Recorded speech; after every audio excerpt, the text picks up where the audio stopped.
Even आज इस lecture में हम बंधुआ मजदूर के बारे में पढ़ेंगे।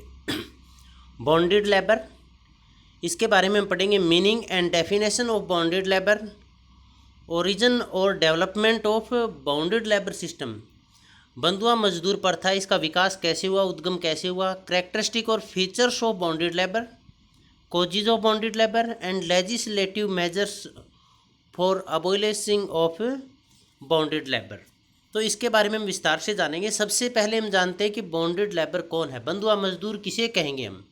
तो बंधुआ मजदूर वो मजदूर होते हैं जो काम करने के लिए किसी के पास बंधे हुए हैं। बंधे होने का मतलब हो गया भी कि जो व्यक्ति धनी व्यक्ति है उस व्यक्ति के अंडर वो काम करते हैं, वो धनी व्यक्ति उनके लिए एक स्वामी के समान है, और उस व्यक्ति से, धनी व्यक्ति से, वो अपने आप को मुक्ति प्रदान नहीं करा सकते, क्योंकि उन्होंने अपने आप को कर्जा लेकर उसके सामने गिरवी रखा है या बेचा है। तो ऐसा वर्ग जो गरीब है, अपनी आवश्यकताओं की पूर्ति के लिए जो धनी वर्ग या संपन्न वर्ग से ऋण लेता है, कर्जा लेता है, उनको चुका नहीं पाता, तो अपने आप को जो धनी वर्ग है उसके सम्मुख गिरवी रख देता है, और बिना किसी प्रश्न किए, बिना किसी प्रताड़ना का विरोध किए उस स्वामी के आदेशों का वो पालन करता है, उसके उत्पीड़न को सहन करता है, मजदूरी की मांग वो नहीं करता है। तो ये कहलाता है बंधुआ मजदूर। भी किसी एक स्वामी को छोड़कर, एक व्यक्ति को छोड़कर कहीं और वो काम नहीं कर सकता। तो इसको हम विस्तार से जानते हैं। Meaning and definition of bonded labour और ओरिजिन और development of bonded labour system. Bonded labour system है, इसका विकास कैसे हुआ, और इसको बॉन्डेड लेबर है, बंधुआ मजदूर है, ये क्या होते हैं, इस स्लाइड के माध्यम से आप समझेंगे। देखिए, क्वेश्चन आ सकता है कि बॉन्डेड लेबर क्या है, बंधुआ मजदूर कौन है, और बंधुआ मजदूरी प्रथा, इसका विकास या उद्गम कैसे हुआ। तो उसमें आपको यही स्लाइड दिखानी है, हमने इसमें लगा भी रखा है। बंधुआ मजदूर प्रथा का विकास और उत्पत्ति, यहाँ पर आप देख पा रहे हैं। तो इसके अंदर जब हम देखते हैं तो इसमें आप पाएंगे कि origin and development of bonded labour, इसका विकास कैसे हुआ। अब आप कल्पना कीजिए, एक व्यक्ति है, गरीब व्यक्ति है। यहाँ से इस स्लाइड को आप एक एक पॉइंट के साथ ध्यान से देखिएगा, एकदम क्लियर होगा। अब वो गरीब व्यक्ति है। अब पहली बात तो वो गरीब क्यों है, किस वजह से वो गरीब है। गरीब होने का एक कारण ये होगा कि उसके पास भूमि नहीं है, ज़मीन नहीं है जिस पर वो खेती कर सके। क्योंकि जो ये बंधुआ मजदूर है, ये विशेषकर ग्रामीण समाज की विशेषता है।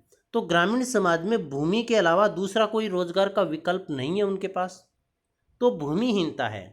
और गरीब होने का मतलब क्या हुआ, आर्थिक कारण है, भी पैसों की तंगी है। तो बंधुआ मजदूरी का मुख्य कारण क्या हुआ, आर्थिक कारण हुआ। तो भूमिहीनता पहला कारण कि उनके पास ज़मीन नहीं है, इसलिए वो गरीब है। दूसरा कारण ये हो सकता है कि उस व्यक्ति की फसल बर्बाद हो गई। उस व्यक्ति ने हंस से ठेके पर कोई खेती ली होगी, रेंट पर खेती ली होगी, या खुद की खेती होगी, खुद की ज़मीन होगी, परंतु वो फसल ओलावृष्टि के कारण बर्बाद हो गई, सूखा पड़ने के कारण बर्बाद हो गई, अधिक वर्षा होने के कारण बर्बाद हो गई, बाढ़ तूफान आने के कारण बर्बाद हो गई। तो उसकी आर्थिक स्थिति गड़बड़ा जाती है, तो वो गरीब बन जाएगा। व्यवसाय चयन की स्वतंत्रता। दूसरी बात, जो ग्रामीण क्षेत्र है, उस ग्रामीण क्षेत्र के अंदर जातिगत व्यवसाय ही है, व्यवसाय वंशानुक्रम चलते हैं। जैसे कोई बढ़ई का या लकड़ी का काम करता है, तो उसके जो आगे संतानें आएगी वो लकड़ी का काम ही करेगी, बढ़ई का काम ही करेगी। तो यहाँ पर व्यवसाय चयन की स्वतंत्रता नहीं है, और उनका जो पैतृक व्यवसाय है वो चल नहीं पाता। परिणाम स्वरूप व्यक्ति गरीब का गरीब रहेगा। महामारी, जैसे अब कोविड-19 चल रहा है, तो कोविड-19 के कारण जो श्रमिक वर्ग है, सबसे ज़्यादा प्रभाव या उसका प्रतिकूल प्रभाव श्रमिक वर्ग पर पड़ा, कामगार वर्ग है उसके ऊपर पड़ा, क्योंकि उसके काम धंधे बंद हो गए। तो इससे भी व्यक्ति की गरीबी बढ़ी। सूखा पड़े, बाढ़ आ जाए, जो हमने आपको पहले कहा है। एक सामाजिक कारण यह है कि विवाह उत्सव, आजकल जो विवाह है उसमें बहुत ज़्यादा खर्चा लगता है, लगाना भी पड़ता है। दहेज प्रथा है, वो भी एक कारण है। अब व्यक्ति का इतना सामर्थ्य नहीं है, परंतु फिर जब वो अपने सामर्थ्य से अधिक, क्योंकि बच्चों की शादी भी करनी है, विवाह भी करना है, उसके लिए मकान वगैरह भी ठीक करने पड़ेंगे, तो उस विवाह उत्सव में भी उसका खर्चा अधिक लगता है, जबकि उसके पास इतना खर्चा है नहीं, वो इतना सामर्थ्य नहीं है, तो और अधिक गरीब हो जाएगा। मृत्यु भोज एक सामाजिक कुप्रथा मृत्यु भोज भी है। जैसे घर में किसी बुजुर्ग की मृत्यु हो गई तो गांव के सभी लोगों को, कुछ एक गांव के अंदर कुछ एक समाजों में ये प्रचलन है, या फिर कुछ एक अपने जान पहचान वाले लोगों को अच्छा भोजन खिलाया जाता है। और कई समाजों में तो ऐसा प्रचलन है कि 12 दिन तक लगातार लोगों को मिठाइयाँ वगैरह या अन्य भोज करवाए जाते हैं। तो व्यक्ति गरीब है, सामर्थ्य है नहीं, रोजगार के अवसर उपलब्ध नहीं है, भूमि नहीं है, लेकिन ये सामाजिक परंपराएं निभानी पड़ेगी, गरीब होता जाएगा। जन्मोत्सव, बच्चे का जन्म हुआ, उस पर भी फंक्शन करने हैं, गरीब होगा। बीमारी आ जाए, किसी तरह की कोई बीमारी, जैसे कोविड-19 की हम लेते हैं, बीमारी महामारी चल रही है और व्यक्ति हॉस्पिटल में चला गया, बहुत ज़्यादा बीमार हो गया, बहुत ज़्यादा खर्चा लग गया, उसके पास तो है ही नहीं, बहुत कम है, तो वो और अधिक गरीब हो जाएगा। अशिक्षा, व्यक्ति अशिक्षित है, व्यवसायों के अधिकारों की उन्हें ज्ञान नहीं है, परिणाम स्वरूप वो अच्छा काम नहीं कर सकता, अपने हितों के प्रति जागरूक नहीं है।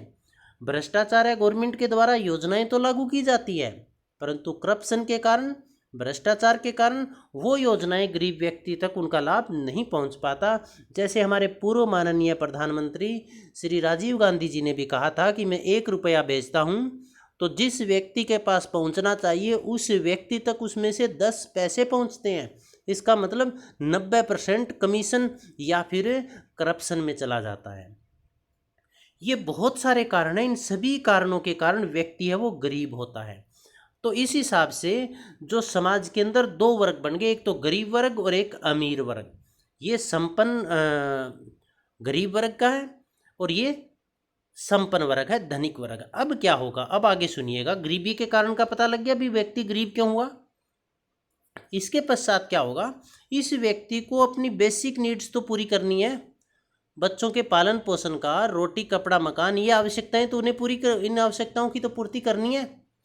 तो इन आवश्यकताओं की पूर्ति व्यक्ति नहीं कर पाता इस कंडीशन के अंदर, क्योंकि वो बहुत ज़्यादा गरीब है, लेकिन आवश्यकताओं की पूर्ति तो करनी है।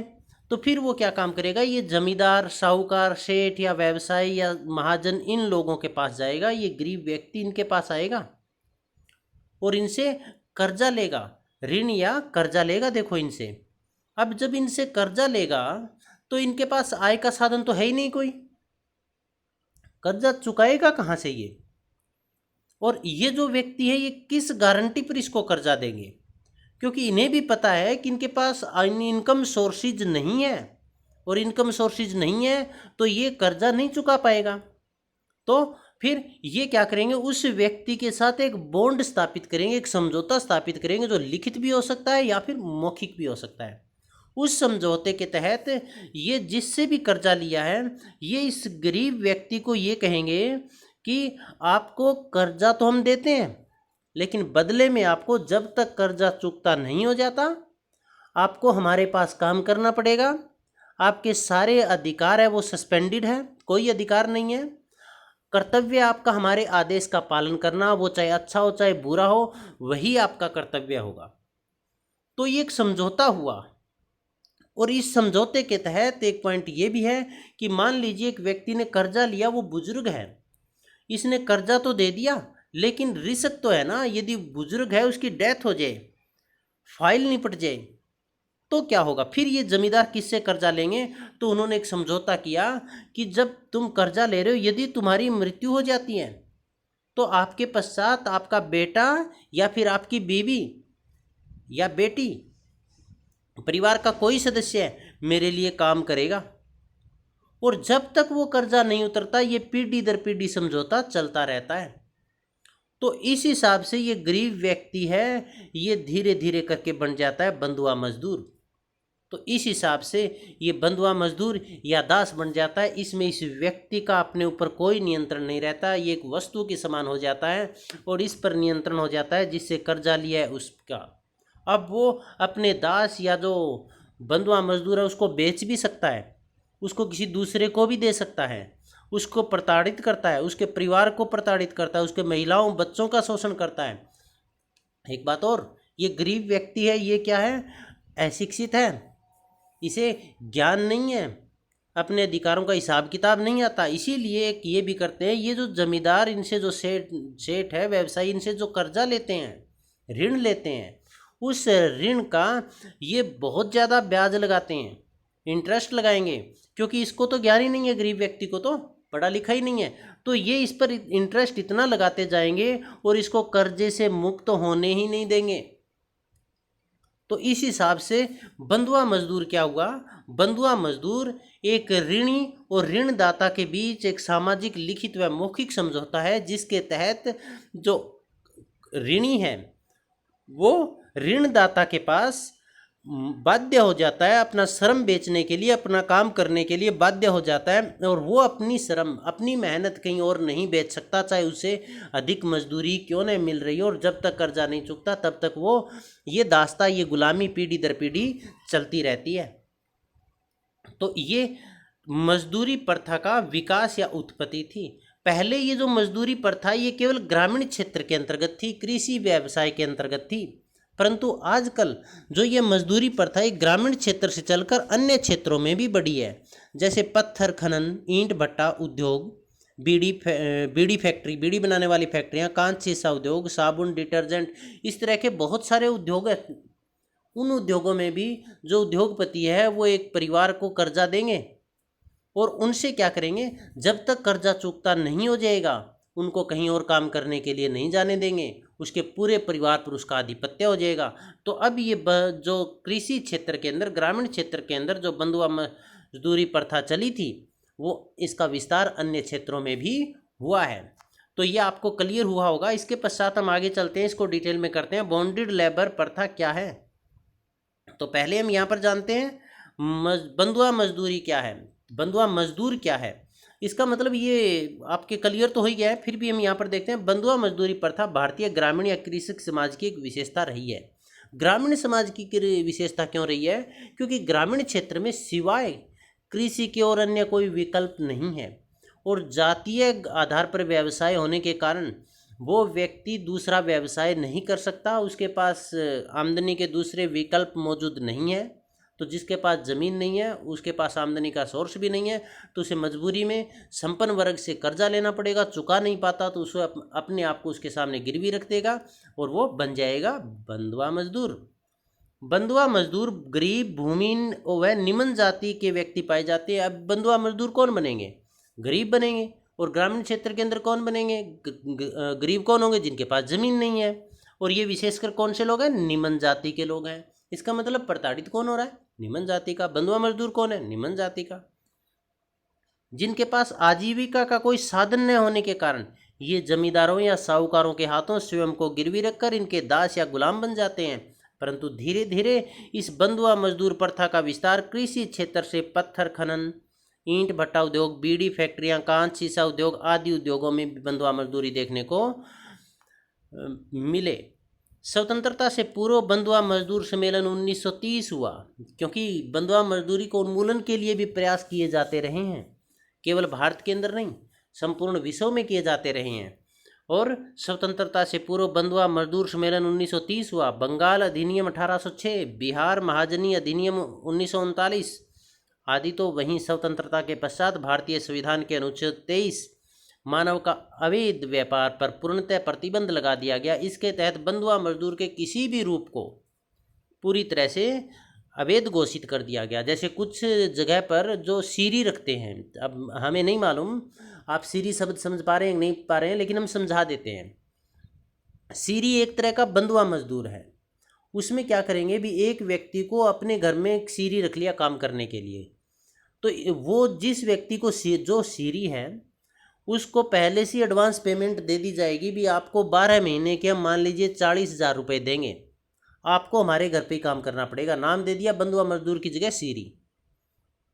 अब काम के घंटे भी निश्चित नहीं है और इसके अलावा कोई आमदनी नहीं मिलेगी उसको, कहीं दूसरी जगह पर भी वो काम नहीं कर पाएगा। तो वो पशुओं का काम भी करेगा, वो खेत में भी काम करेगा, अन्य कोई हार्ड जो शारीरिक कार्य वो भी वो करेगा, गालियाँ भी वो खाएगा, प्रताड़ना भी वो सहन करेगा। तो वो जो सीरी है वो एक परिवर्तित स्वरूप है बंधुआ मजदूर का। तो जो अनुच्छेद 23 है मानव अवैध व्यापार, उसके तहत बंधुआ मजदूर के किसी भी स्वरूप को अवैध घोषित कर दिया गया। तो वहीं बंधुआ मजदूर प्रथा उन्मूलन अधिनियम 1976 ये जो पारित किया गया, ये बंधुआ मजदूर उन्मूलन के लिए कारगर अधिनियम साबित हुआ।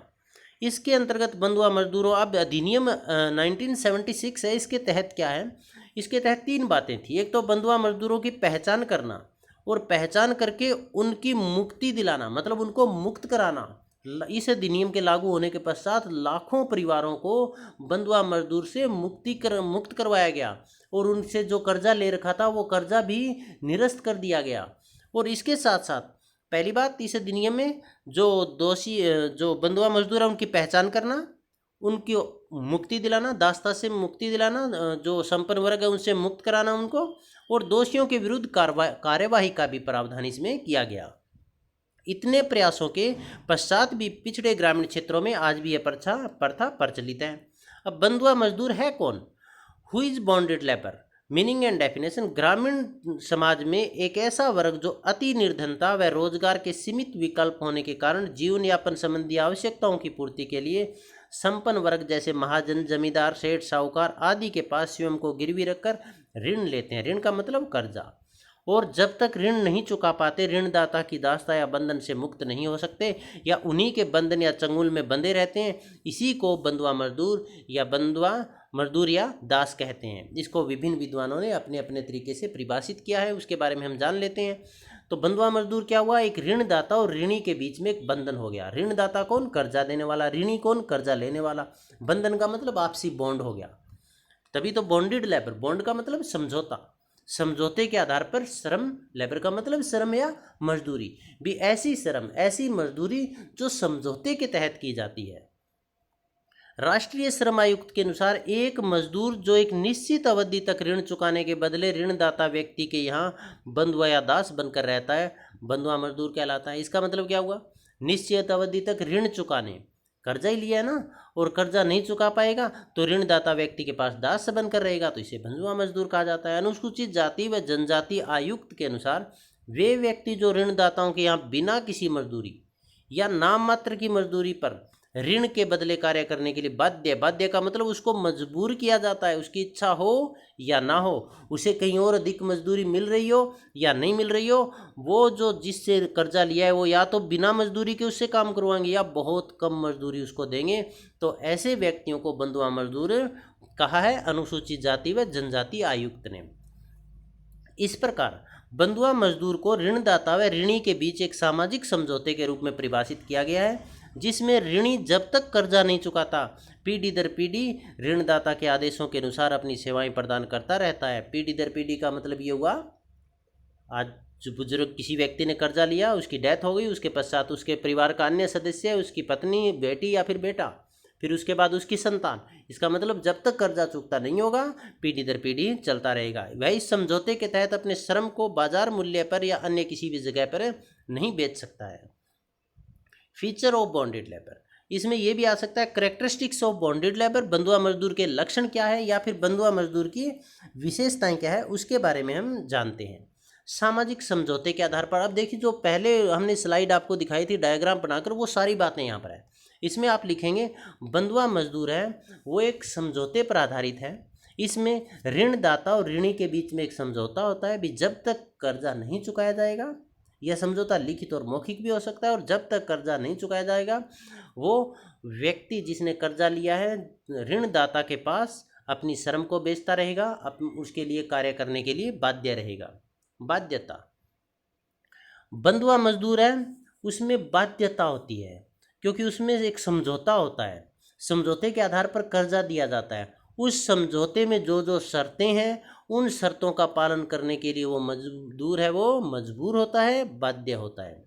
निर्भरता, बंधुआ मजदूर का एक लक्षण ये है कि वो पूरी तरह से अपने स्वामी के ऊपर निर्भर होता है, अपने मालिक के ऊपर निर्भर होता है, ऋणदाता के ऊपर निर्भर होता है।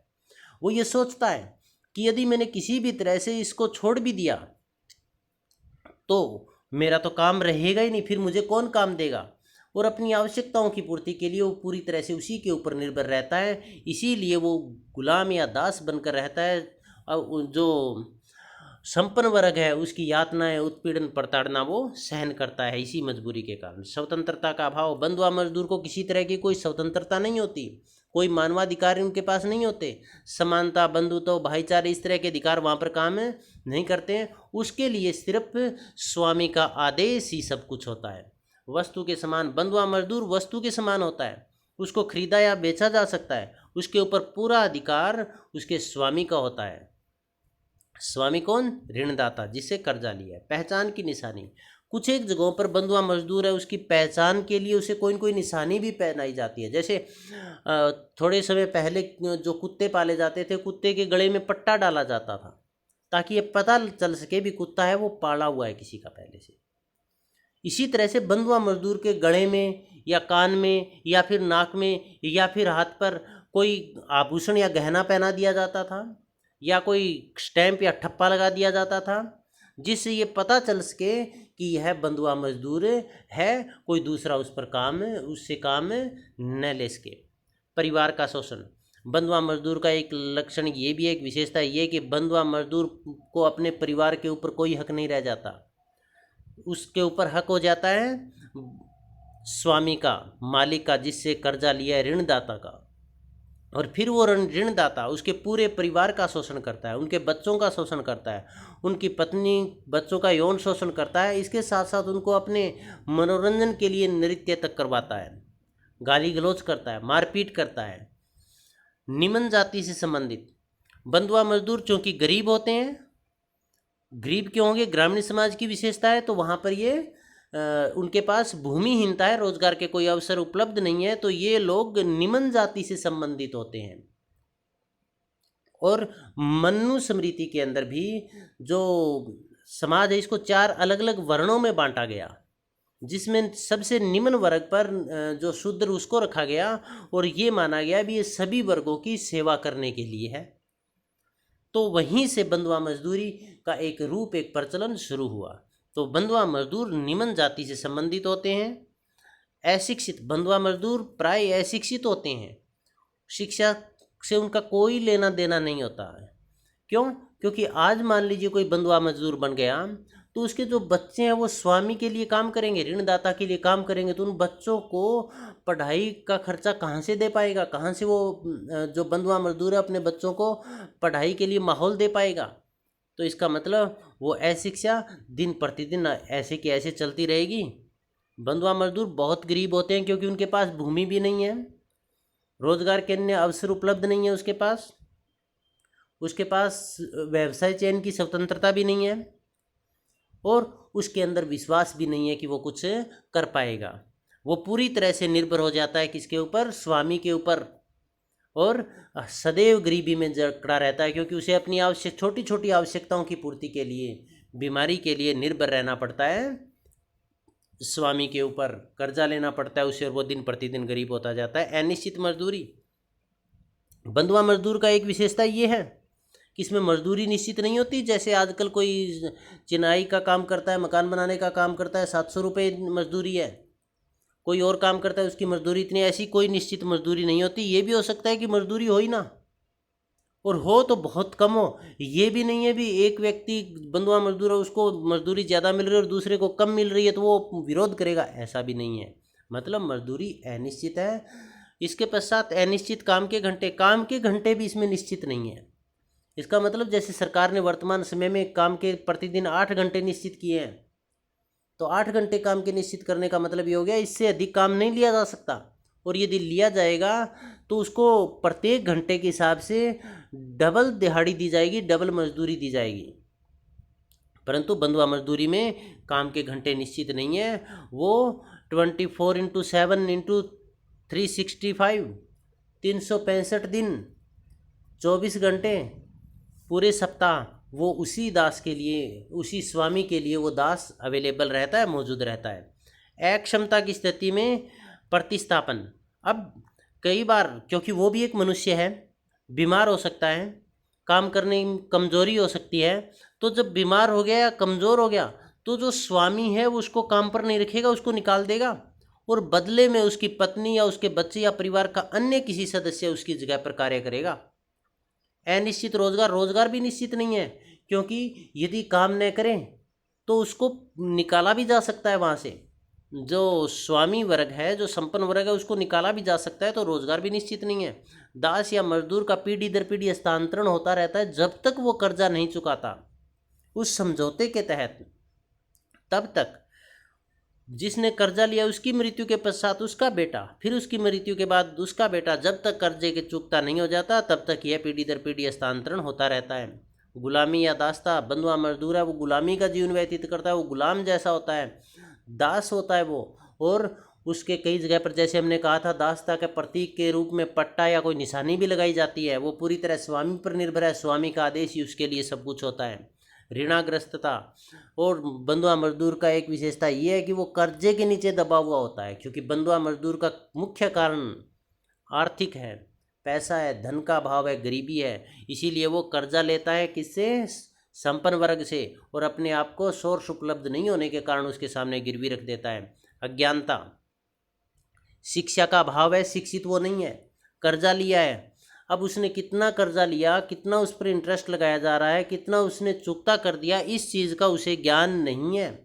और जो सेठ, जमींदार या साहूकार या उद्योगपति या व्यवसायी है, वो उसको अपनी दास्ता से मुक्त करते ही नहीं। कर्जा चुकता हो जाने पर भी उसका हिसाब में गड़बड़ करके या अधिक इंटरेस्ट लगाकर उस पर कर्जा लगातार दिखाए जाते हैं।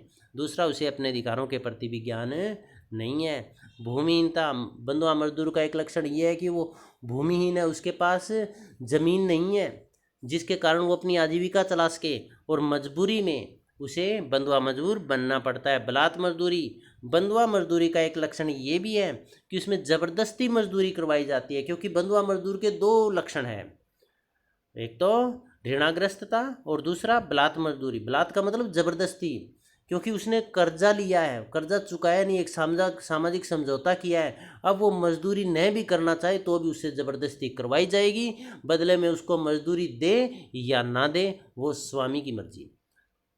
अधिकारों का अभाव, बंधुआ मजदूर के कोई अधिकार नहीं होते, कोई मानवीय अधिकार नहीं होते, कोई संवैधानिक अधिकार नहीं होते, उसके केवल कर्तव्य होता है, और वो कर्तव्य होता है अपने स्वामी के आदेश का पालन करना, वो आदेश चाहे कैसा भी हो।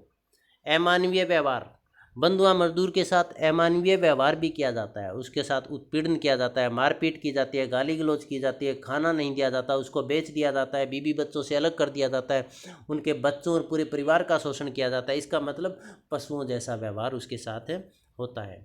ऋणदाता की संपत्ति, क्यों होता है ऐसा व्यवहार? क्योंकि बंधुआ मजदूर ऋणदाता की संपत्ति माना जाता है। अब अपनी कोई संपत्ति है, उस संपत्ति के तो आप मालिक है। संपत्ति का मतलब वो फिर संपत्ति कुछ नहीं कर सकती, हम कर सकते हैं, उसको खरीद भी सकते हैं, बेच भी सकते हैं, किसी दूसरे को दे भी सकते हैं। तो ये लक्षण थे बंधुआ मजदूर के। इसके पश्चात आगे बढ़ते हैं, कॉजेज ऑफ बॉन्डेड लेबर। जो बॉन्डेड लेबर है इसके कारण क्या है, किस वजह से वो बनते हैं? तो पहला है सामाजिक कारण, सोशल फैक्टर्स। सामाजिक कारण के अंतर्गत क्या होता है कि बहुत सारी प्रथाएं हैं, सामाजिक प्रथाएं हैं, जैसे हमने पढ़ा मृत्यु भोज, या फिर दहेज प्रथा, विवाह पर किया जाने वाला खर्चा, या फिर जन्म के ऊपर किया जाने वाला खर्चा, या फिर दूसरों के देखा देखी अपनी सामाजिक प्रतिष्ठा को ऊपर दिखाने के लिए अच्छा खान पान करना, अच्छे कपड़े पहनना, लाइफस्टाइल ऊंचा करना। इस वजह से समाज के अंदर सामाजिक प्रतिष्ठा को बढ़ाने के लिए अपने सामर्थ्य से अधिक खर्चा कर देना, और इनकम के सोर्स उपलब्ध न होने के कारण उसे साहूकारों से कर्जा लेना पड़ता है, और फिर वो कर्जा चुका नहीं पाता, और एक समझौता होता है कर्जदाता और कर्जा लेने वाले के बीच में। उस समझौते के तहत फिर उसे काम करना पड़ता है साहूकार के अधीन, और वो बन जाता है बंधुआ मजदूर। तो दहेज प्रथा, विवाह, मृत्यु भोज, इस तरह के कुछ एक सामाजिक कारण है जिसने बाल बंधुआ मजदूर प्रथा के विकास में योगदान दिया है, इसको बढ़ावा दिया। आर्थिक कारण, मुख्य कारण है वो आर्थिक कारण है, जैसे कि हमने पढ़ा था कि ग्रामीण क्षेत्र से संबंधित है। आर्थिक कारण का मतलब हो गया गरीबी, बंधुआ मजदूर कौन होंगे? गरीब होंगे, हमने पहली स्लाइड में ये आपको बता दिया था सारा। अब उसका मतलब एक कारण तो यह है कि उसके पास रोजगार के अवसर उपलब्ध नहीं है, वो शिक्षा का अभाव है, इसलिए उसके पास ट्रेनिंग प्रशिक्षण नहीं है कि वो दूसरा काम कर सके, कौशल का विकास होया हुआ नहीं है। एक वो खेती करता है, तो खेती वो पूरी तरह से पर्यावरण पर निर्भर है। बहुत ज़्यादा गर्मी हो गई, बहुत ज़्यादा ठंड पड़ गई, ओले पड़ गए, बहुत ज़्यादा बरसात हो गई, बरसात हुई ना, या फिर बाढ़ आ गई, या फिर अन्य किसी तरह की महामारी आ गई, इन सब के कारण व्यक्ति है उसका जो एकमात्र फसल थी या आय का साधन था वो भी तबाह हो जाता है, नष्ट हो जाता है। और उसकी आवश्यकताएं तो पूर्ति करनी है, रोटी कपड़ा और मकान, इन आवश्यकताओं की तो पूर्ति करनी है। तो इन आवश्यकताओं की पूर्ति करने के लिए खुद के पास अवसर उपलब्ध नहीं होने के कारण उसे कर्जा लेना पड़ता है, और फिर वो कर्जा चुका नहीं पाता और वो धीरे धीरे बंधुआ मजदूर बन जाता है। एक जो कृषि है उसके अंदर सिंचाई की उत्तम व्यवस्था नहीं है। कृषि के लिए जो ऋण मिलता है, जो सरकार के द्वारा ऋण दिया जाता है, वो भी इतनी आसानी से उपलब्ध नहीं हो पाता, और जो भूमिहीन है उनको वो उपलब्ध होगा ही नहीं। उन्नत खाद बीज की कमी है, और ग्रामीण क्षेत्र में रोजगार के अवसर भी बहुत कम है, क्योंकि कृषि का काम है जो कि मौसम पर निर्भर है, और उसमें श्रम है वो मतलब श्रमिक तो ज़्यादा है और काम कम है, तो इस कारण से मजदूरी भी कम होगी। और इसके साथ साथ बहुत ज़्यादा कर भी लिए जाते हैं, जो श्रमिक वर्ग है उनसे टैक्स भी लिए जाते हैं, कर भी लिए जाते हैं। और कुछ एक जो लोग हैं वो वनों में काम कर रहे होते हैं, वनों के उत्पाद हैं उनको खरीदेंगे, उनको इकट्ठा करेंगे और उनको बाज़ार में बेचेंगे। तो जनसंख्या अधिक होने के कारण, वनों की कटाई होने के कारण वो वनों उत्पाद है वो भी कम होता है। इसके कारण व्यक्ति वो निरंतर गरीब होता जाता है, और वो बंधुआ मजदूर धीरे धीरे करके इस तरह से वो बंधुआ मजदूर में परिवर्तित हो जाता है। क्योंकि बंधुआ मजदूरी का मुख्य कारण गरीबी है, रोज व्यवसाय चयन की स्वतंत्रता का अभाव है, भूमिहीनता है, फसल का बर्बाद होना, ये बहुत सारे कारण हैं। इसके पश्चात अगला है पर्यावरणीय कारक, इकोलॉजिकल फैक्टर। पर्यावरणीय कारक के अंदर हम करते हैं कि यातायात और संचार के साधनों के अभाव के कारण व्यक्ति वो दूसरे पर्यावरणीय क्षेत्रों में नहीं जा सकता काम के लिए, तो इसके कारण उसे अपने क्षेत्र के अंदर अपने साहूकार या उसी पर निर्भर रहकर वहाँ काम करना पड़ता है। दूसरा ये, इसके अंदर हम ये भी लिख सकते हैं कि वनों का विनाश हुआ। वनों का विनाश होने के कारण, क्योंकि बहुत सारी फैक्ट्रियाँ, उद्योग, सड़क, बांध, इन विकास वाले कार्य करने के कारण वनों को काटना पड़ा, वनों का विनाश करना पड़ा। इसीलिए जो लोग वनों पर निर्भर थे वो लोग बंधुआ मजदूर बनने को मजबूर हो गए। एक, वनों को आरक्षित कर दिया गया, वनों पर आवागमन बंद कर दिया गया, तो जो लोग वनों पर निर्भर थे, पर्यावरण के ऊपर निर्भर थे अपनी आजीविका के लिए, वो मजबूरी में बंधुआ मजदूर बन गए। धार्मिक कारक, रिलीजियस फैक्टर। धार्मिक कारक के अंदर हम, धार्मिक कारण एक मुख्य कारण है, क्योंकि इसमें व्यक्ति के दिमाग में ये बात बैठा दी जाती है कि आपकी किस्मत में यही लिखा है। और ये धारणा भी प्रचलित है कि जो शूद्र लोग हैं, जो बंधुआ मजदूर हैं, जो निम्न जाति से, जो गरीब लोग हैं, उनको भगवान ने पैदा इसीलिए किया है कि वो जो संपन्न वर्ग है उनकी सेवा कर सके, उनके आदेशों का पालन कर सके, और इसीलिए वो इसे भगवान का आशीर्वाद समझकर, धर्म से जोड़कर उन लोगों का शोषण करते हैं। इसके साथ साथ जो मनुष्य पुराने समय में ही मनुस्मृति के अंदर ही मनु ने जो धार्मिक ग्रंथ है उसके अंदर जो समाज है उसको 4 भागों में, कार्य के आधार पर 4 भागों में बांट दिया था। और इसी धार्मिक भावना के कारण क्या हुआ, शूद्र जो लोग हैं उनको ये माना गया भी, ऊपर जो 3 वर्ग हैं, 3 वर्ग कौन कौन से, ब्राह्मण वर्ग, क्षत्रिय वर्ग और वैश्य वर्ग, शूद्र है इन तीनों की सेवा करने के लिए है। और इसी के कारण उनको न तो जमीन दी गई, न ही उनके जो पैतृक व्यवसाय थे व्यवसाय चयन की स्वतंत्रता दी गई। परिणाम स्वरूप वो कर्जे के नीचे दबते चले गए और धीरे धीरे करके बंधुआ मजदूरी का जीवन यापन करने के लिए मजबूर हुए। एजुकेशनल फैक्टर, शैक्षिक कारण, जो बंधुआ मजदूर हैं उनको, वो अशिक्षित हैं। नंबर 1 तो उनको अपने अधिकारों के प्रति जागरूकता ही नहीं है। नंबर 2, एजुकेशन के अभाव के कारण उन्होंने अपने कौशल का विकास नहीं किया।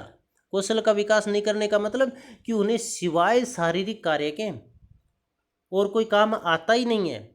तो एजुकेशन कम होने के कारण, शिक्षा कम होने के कारण लोगों के अंदर अज्ञानता बढ़ी, और अज्ञानता बढ़ने के कारण उन पर बहुत सारी पाबंदियां लगा दी गई, निर्योग्यताएं लगा दी गई, हिसाब किताब उनको नहीं आता। तो जो उच्च वर्ग है जिन्होंने कर्जा दिया वो हिसाब किताब में गड़बड़ी करते हैं, और निरंतर उनको बंधुआ मजदूरी बने रहने के लिए बाध्य किया जाता है। राजनीतिक कारक, राजनीतिक पॉलिटिकल फैक्टर्स भी रहे, क्योंकि जो अनुसूचित या जो निम्न जाति के लोग हैं, जाति के आधार पर, क्योंकि भारत के संदर्भ में देखें तो जो जाति है वो राजनीति में हावी रही है।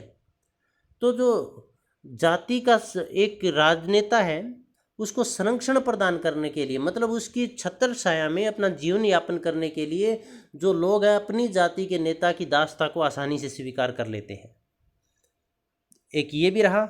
दूसरा, राजनीति, हिंदुस्तान के अंदर जो विभिन्न दल हैं उन्होंने केवल राजनीति की काम नहीं किया इसको रिमूव करने के लिए, इस समस्या को मिटाने के लिए, इसका समाधान करने के लिए सरकारें आती गई। हम 1947 में आज़ाद हुए, तब के बाद न जाने कितनी सरकारें आई, कितनी वायदे हुए, कितने कार्यक्रम हुए, कितनी योजनाएं चलाई गई, लेकिन स्थिति आज भी ज्यों की त्यों है। गरीबी है वो दिन प्रतिदिन बढ़ती जा रही है, गरीबों की संख्या बढ़ती जा रही है। तो राजनीतिक कारक भी रहे।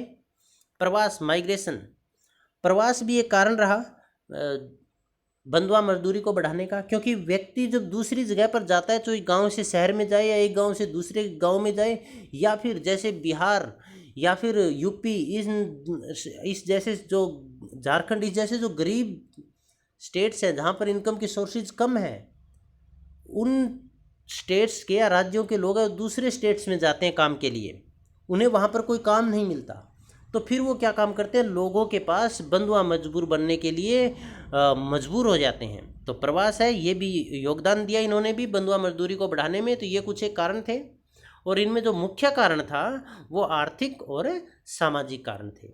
इसके पश्चात legislative measures for abolition of bonded labour, bonded labour इसको हटाने के लिए क्या प्रयास किए गए, वैधानिक क्या प्रयास किए गए इसके लिए। तो इसके अंदर हम जानते हैं बंधुआ मजदूर सम्मेलन 1830, ये बंधुआ मजदूरी को उन्मूलन के लिए स्वतंत्रता से पहले हुआ।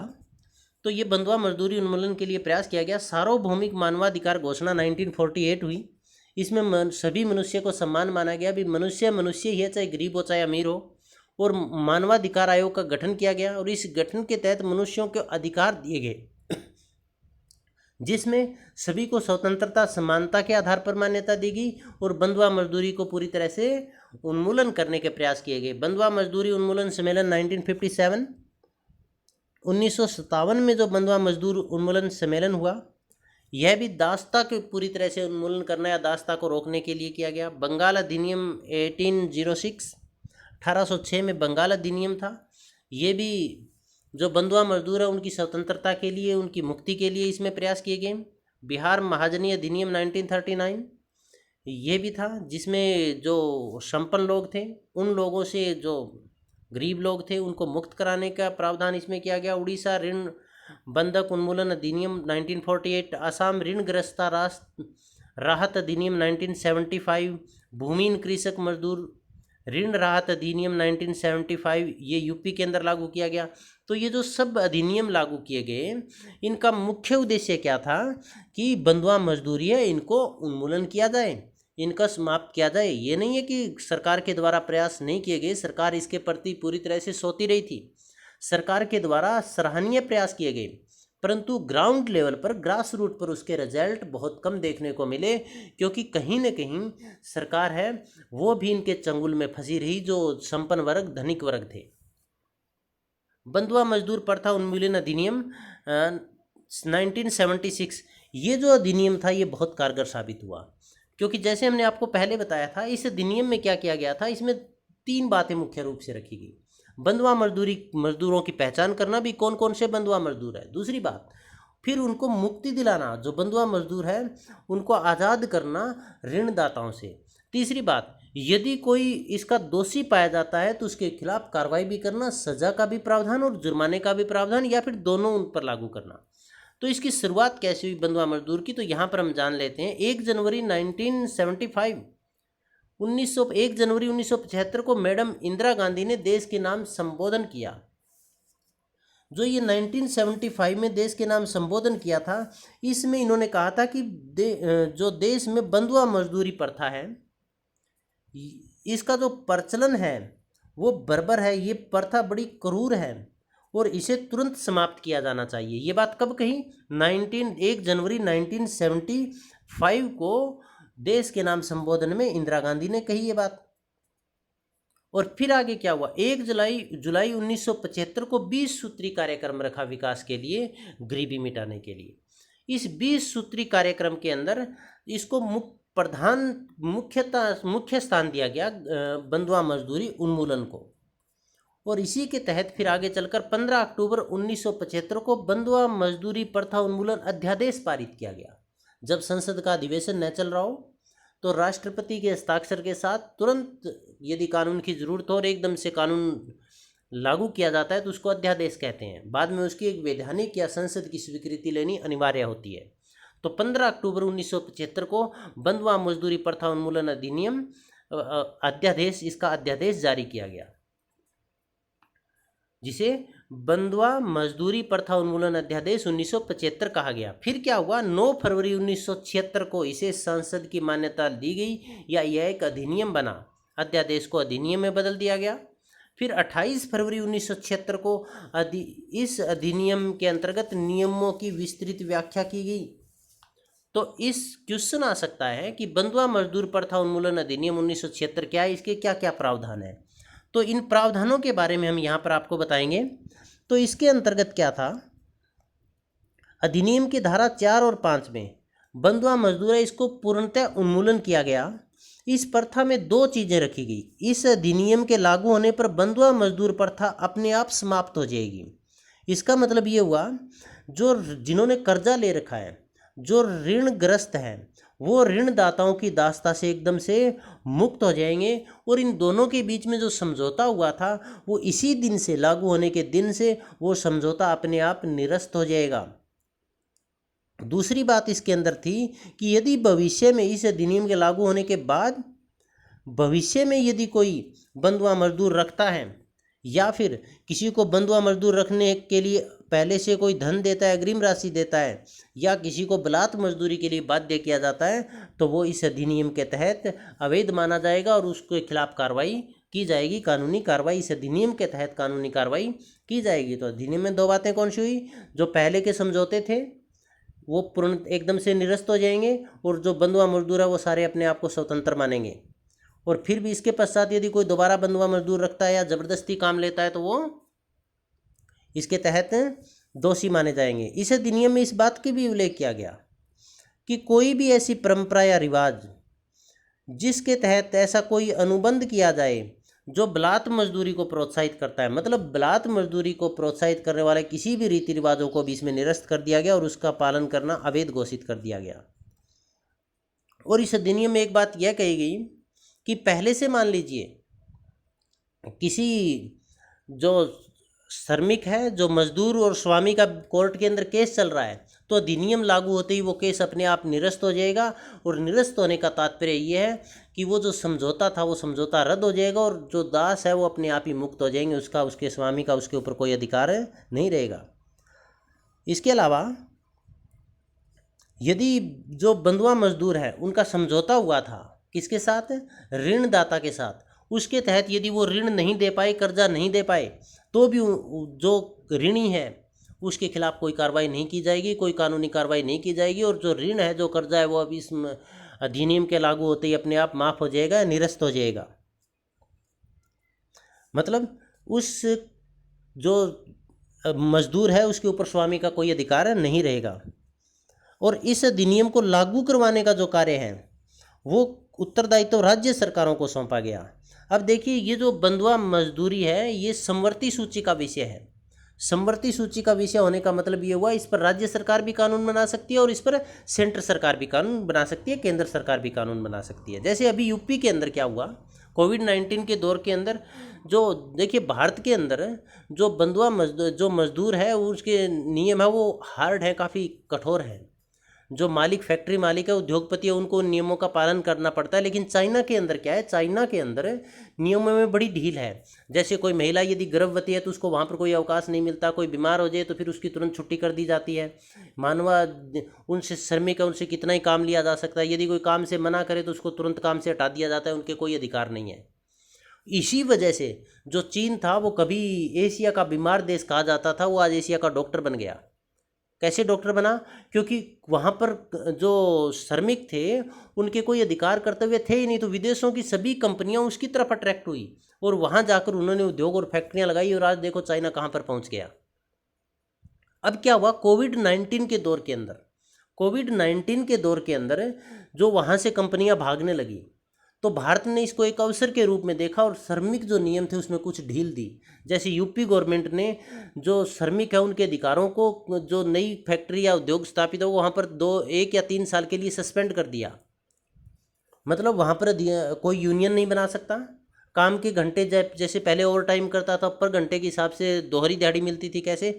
जैसे मान लीजिए एक व्यक्ति 8 घंटे काम करता है और उसको दिन में 1600 रुपये मिलते हैं, तो पर घंटे कितने हो गए? 200 रुपये।